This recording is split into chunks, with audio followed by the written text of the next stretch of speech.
அஸ்ஸலாமு அலைக்கும் வரஹ்மத்துல்லாஹி வபரகாத்துஹு. தினமும் ஒரு துஆ. தொழுகையில் ருக்கு செய்யும் பொழுது இந்த வாசகத்தை ஓதிக்கொள்ள வேண்டுமென்று அல்லாஹுவின் தூதர் ஸல்லல்லாஹு அலைஹி வஸல்லம் அவர்கள் கற்றுக் கொடுத்த வழிமுறை நஸஈ எனும் நூலில் 1121வது ஹதீஸில் பதிவு செய்யப்பட்டிருப்பதை பார்க்கிறோம். ஒருவர் தொழுகையில் ருக்கு செய்யும் பொழுது சுபஹான ரப்பியல் அதீம் என்று ஓதிக்கொள்ள வேண்டும். மகத்துவமிக்க என்னுடைய இறைவன் பரிசுத்தமானவன் என்பது இதன் பொருளாகும். அன்பிற்குரியவர்களே, இதை தவிர வேறு வாசகங்களும் இடம்பெற்றிருக்கின்றன. அவற்றை அடுத்தடுத்த பதிவுகளில் அறிந்து கொள்வோம். மீண்டும் இந்த வாசகத்தை நினைவுபடுத்துகிறேன்.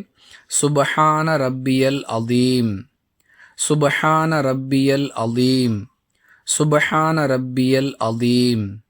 இதை ருக்குவில் ஓதுவது நபி வழியாகும். வாஹிரு தஅவானா அனில் ஹம்துலில்லாஹி ரப்பில் ஆலமீன். அஸ்ஸலாமு அலைக்கும் வரஹ்மத்துல்லாஹி வபரகாத்துஹு.